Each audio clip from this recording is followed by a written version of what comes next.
그다랴는 우리가 3주째 계속 이름이 나오고 있는데 바벨론이 위임했던 새로운 권력자였습니다. 바벨론은 다 끌고 갈 사람 다 끌고 가고 남겨둔 사람들 중에 그다랴에게 이제 통치권을 주어서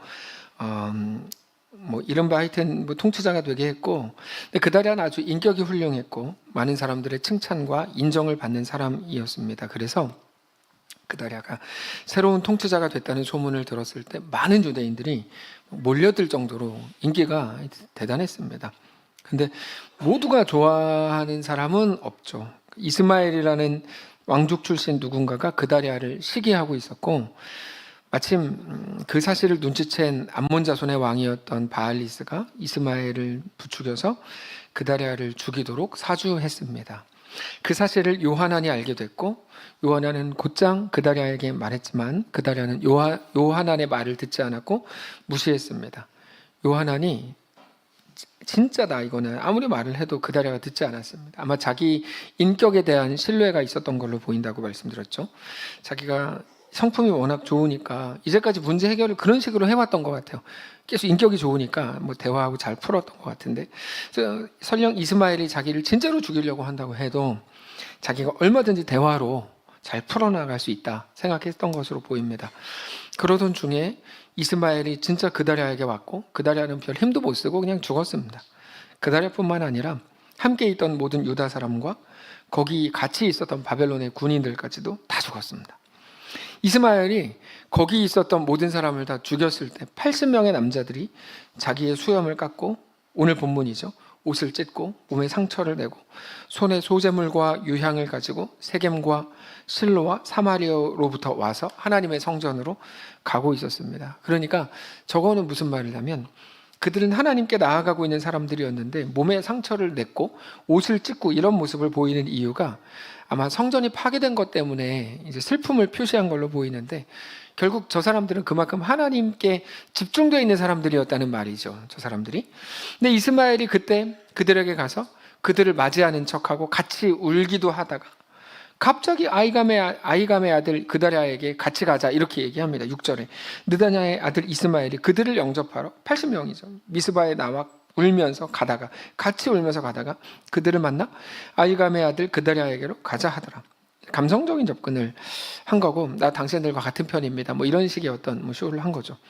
그들은 당연히 이스마엘이 좋은 사람이라고 생각해서 의심 없이 이스마엘을 따라갔는데, 그렇게 80명이 성읍에 가까이 왔을 때 이스마엘이 갑자기 돌변하더니 80명을 막 죽이기 시작했어요. 7절에 그들이 성읍 중앙에 이를 때 느다냐의 아들 이스마엘이 자기와 함께 있던 사람들과 더불어 그들을 죽여 구덩이 가운데 던졌다.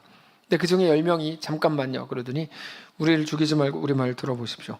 우리가 밀과 보리와 기름과 꿀을 밭에 감추었는데 우리를 죽이면 그것들을 절대 다시 못 찾습니다. 그러니까 우리를 죽이지 말고 같이 가서 먹을 것을 찾읍시다 제안을 하고, 이스마엘은 그 말을 듣고 그들을 죽이지 않았습니다.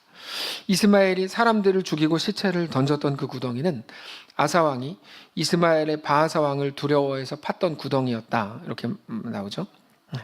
사실 300년 전에 유다의 아사왕이 북이스라엘의 바하사와 전쟁을 하기 위해서 구덩이를 파고 미스바를 이제 요새로 만들었는데, 그때 만들어진 큰 구덩이에 이스마엘이 죽인 사람들을 던져 넣은 겁니다. 자, 여기까지가 이제 오늘 내용인데, 궁금한 건 이겁니다. 이스마엘이 도대체 왜 이렇게 하냐? 왜 그다랴 죽인 거에도 그치지 않고, 그다랴만 죽이면 되는 건데 왜 아무 사랑 관련도 없는 사람들까지 잔인하게 죽이는가? 이게 이제 계속 읽어나갈수록 좀 궁금한 거죠. 이 사람 왜 이렇게까지 하냐? 그냥 어느 정도만 딱 하면 되잖아요. 심하게 하는 것 같아서. 근데 마지막 부분 10절을 보면 그 이유가 좀 나옵니다. 10절에 미스바에 남아있는 왕의 딸들과 모든 백성 곧 사령관 느부사라다니 아히감의 아들 그다랴에게 위임하였던 바 미스바에 남아있던 모든 백성을 이스라엘이 사로잡되 곧 느다냐의 아들 이스마엘이 그들을 사로잡고 암몬 자손에게로 가려고 떠나니라. 바로 여기에 그 이유가 있습니다.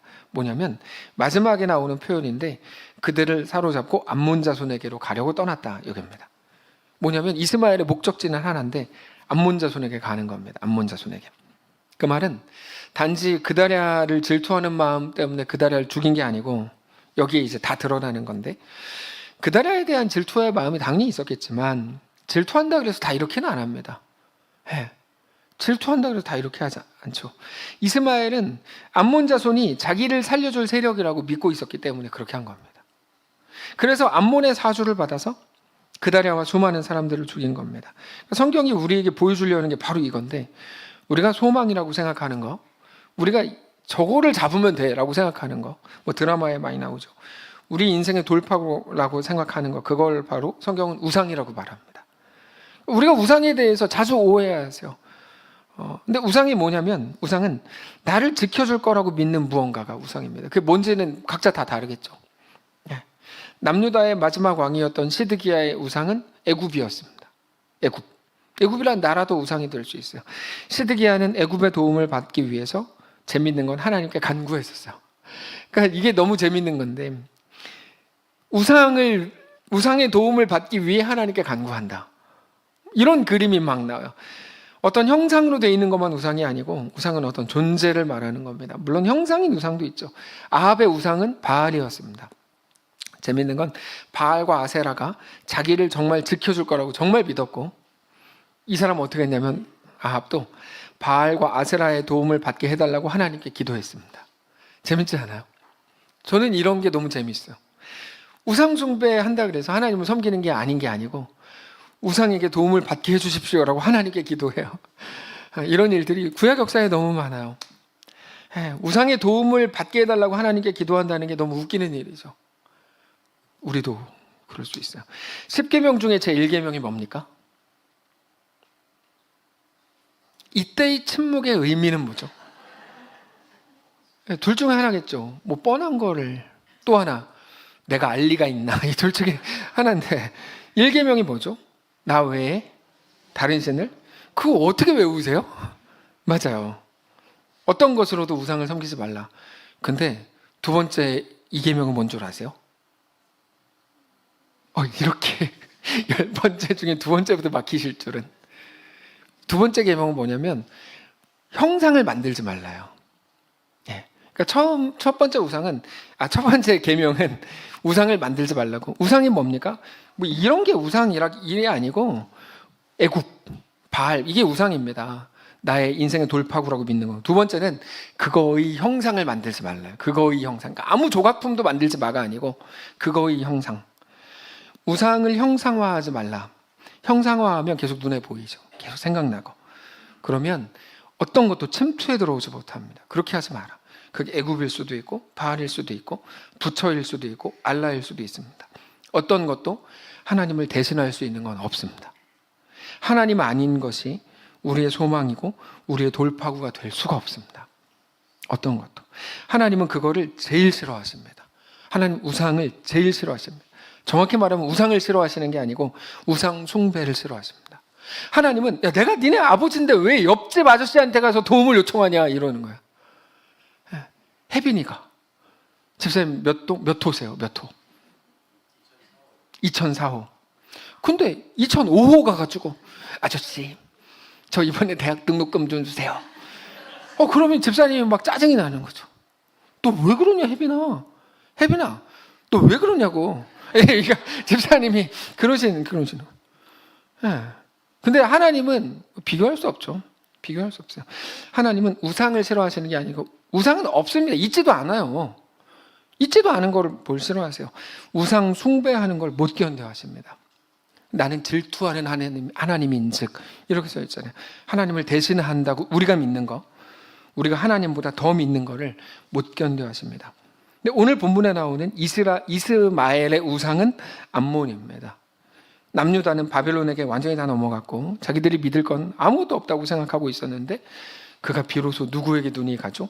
암몬이 마치 자기가 그다랴를 죽여주기만 하면 자기의 노후, 평생을 책임져 줄 것처럼 막 접근을 하니까 그거를 믿고 그 일을 저지른 거죠. 그래서 우리가 잘 아는 것처럼 사람이라는 존재는 각자의 믿음으로 꽉 차 있습니다. 자기가 믿는 대로 결정하고 행하는 중이죠. 이스마엘은 지금 자기 믿음을 따라서 그렇게 무시무시한 일을 저지르고 있었던 겁니다. 얼마 전에 제가 영상을 하나 봤는데 게으름이라는 건 사실 없다. 게으른 거는 너무 똑똑해서 일을 미루고 있는 것뿐이다. 이런 영상의 내용이었어요. 되게 유명한 책이라고 하던데, 예. 그래서 그 내용을 쭉 보니까 그 사람이 왜 그렇게 했는지 이제 알겠어요. 날짜를 미루서 마지막 날 했던 이유는 자기 자신에 대해서 너무 신뢰하기 때문이에요. 우리 같은 사람, 저 같은 사람들은 저 자신을 신뢰하지 못하니까 미리 다 해놓거든요. 훌륭하죠. 근데 이제 그분이 왜 그렇게 할까? 저 늘 궁금했는데 그 답을 찾았어요. 자기 자신을 엄청 신뢰하는 거예요. 난 할 수 있어. 5분 남겨놓고 할 수 있어. 그래서 아이들 중에 벼락치기한 아이들은 자기를 엄청 믿는 아이들인 거예요. 제가 그래서 그 영상을 보내줬어요. 그 집사님께. 그래서 그 집사님이 이거 저한테 왜 보내세요? 그래가지고 잘 보시고 느낀 점을 말씀해 주세요. 그랬더니 제가 게으른 줄 알았는데 제가 똑똑한 사람이었군요. 이렇게. 지금 태국에 가 계세요. 이번 주에 올 거예요. 오늘 한 주만 빠진 거예요. 근데 그런 거죠. 네. 그러니까 우리가 자기가 믿는 대로 행하는 거예요. 난 이렇게 할 수 있어. 그러면 그냥 끝까지 기다렸다가 끝에서 하는 거죠.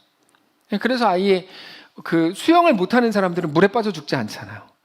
수영을 하는 사람들이 물에 빠져 죽지. 왜냐면 우리 같은 사람들은 물이 무서우니까 물에 뭐 누가 빠져도 구해줄 마음을 못 먹거든요. 그러니까 우리는 물에 빠져 죽을 일이 없어요. 근데 수영을 조금 하는 분들은 나는 수영 잘해. 그러니까 이제 빠져 죽는 거죠. 제가 예근이한테 뭐라 그랬냐면 너는 군대 가기 전에 복싱이라도 배워라. 뭐 왜 배우라 그랬는지 저도 모르겠는데 어쨌든 무슨 일을 당할지 모르니까 복싱이라도 배우라 그랬더니 예근이가 저한테 이랬어요. 아빠 복싱 해봤자 맞아요. 달리기를 배울게요. 그래서 어떤 일이 일어나면 빨리 도망가는 게 제일 지혜롭다. 그런 거죠. 이스마엘은 지금 자기 믿음을 따라서 그렇게 무시무시한 일을 저지르고 있는 겁니다. 자기 믿음을 따라. 이게 무섭죠. 그래서 이스마엘의 그 모습이 너무 안타까운 겁니다. 가만히 보면 모든 사람이 하나님을 향하고 있었어요. 특히 오늘 본문에 나오는 80명. 그달에야 물론 부족한 사람이지만 하나님이 자기한테 맡기신 새로운 나라를 멋지게 세워가 보려고 하고 있고, 오늘 본문에 나오는 80명, 이 사람들은 이스라엘의 회파된 모습을 보면서 그렇게 슬퍼하고 큰 슬픔에 잠겨가지고 막 울고, 이스마엘 혼자만 지금 자기 살 길 찾아가지고 그렇게 사람들을 죽이면서 막 돌아다니는 게 너무 아쉬운 거죠. 특별히 그 모든 행위가 무엇 때문입니까? 하나님에 대한 믿음 때문이 아니라 암몬의 왕에 대한 믿음 때문이었다는 게 너무 슬픈 거예요. 네. 그리스도인은 결과를 가지고 말하는 게 아닙니다. 오늘 80명이 죽었으니까 그들의 죽음은 헛되다. 그렇게 얘기할 수 없습니다. 마지막에 살아남은 사람 이스마엘이니까 그가 승리했다. 그럴 수 없죠. 우리는 결과를 가지고 말하지 않습니다. 왜냐하면 하나님은 우리 결과를 가지고 우리를 평가하지 않으십니다. 우리의 결과라고 하는 것도 사실은 결과가 아니라 과정일 뿐입니다. 우리의 삶은 영원한데요. 우리의 삶의 결과는 오직 하나님께 속했습니다. 그래서 오늘 본문은 절대 결과가 아닙니다.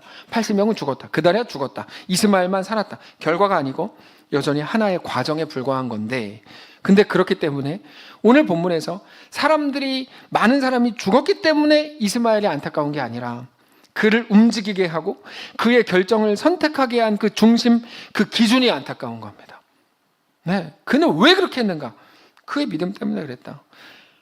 우리가 오늘 어떤 결과, 눈에 보이는 어떤 결과를 맞이하게 되더라도 우리는 하나님 때문에, 믿음 때문에 행했다고 우리는 하나님 앞에 서서 말할 수 있어야 합니다.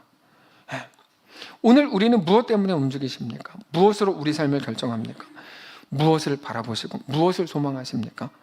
오늘 그 기준, 내가 무언가 말하거나 어떤 선택을 하거나 혹은 우리 표정이라도, 어떤 표정을 짓는 것이라도 그 기준과 우리 중심과 우리 믿음을 우리는 꼭 확인해야 됩니다. 꼭 확인해야 됩니다. 무엇이 있어야 만족하시겠습니까? 무엇이 있어야 행복하시겠습니까? 그래서 무엇을 구하고 계시고 무엇을 간절히 바라고 계십니까? 오늘 하나님께 속한 자로 오늘을, 그리고 우리의 3일을, 우리 남은 평생을 살게 되시길 바랍니다. 오직 하나님만이 우리의 소망이라고 우리는 계속 고백해야 됩니다. 하나님이 나의 소망입니다. 하나님 나의 소망입니다. 하나님께 속한 영광을 바라보시기 바랍니다. 이 땅이 아니라, 사람들의 칭찬이 아니라 하나님께 속한 영광을 바라보게 되면 우리는 정말 많은 다른 소리들, 다른 말들, 다른 결정들을 하게 될 겁니다. 우리 아버지 창조주, 주인 되신 하나님과 함께하기를 갈망하십시오.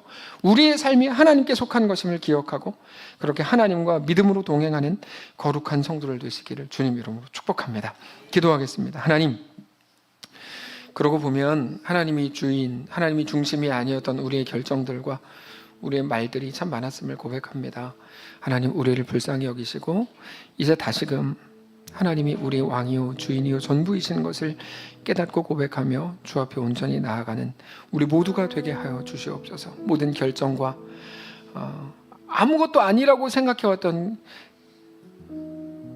작은 대화들, 또 작은 결정들, 선택들, 작은 걸음들, 그 모든 것들에 이제 우리 믿음을 반영하게 하시고 어린 양이 어디로 가든지 따라가는 우리 모두가 되게 하시고, 그렇게 한 해를 잘 정리하고 새해를 맞이하고 그렇게 우리에게 주어진 모든 날들을 주님과 함께 믿음으로 동행하는, 사랑하는 모든 성도들, 특별히 사랑하는 이 교회가 되게 하여 주시옵소서.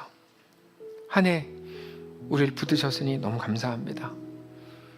하나님이 아니었으면 우리는 여기까지 못 왔을 겁니다. 주님, 우리와 계속 동행해 주시고 우리가 하나님을 바라보고 하나님께 온전히 엎드리고 그렇게 주님과 행복한 동행을 이루는 사랑하는 이 교회가 되게 하시옵소서.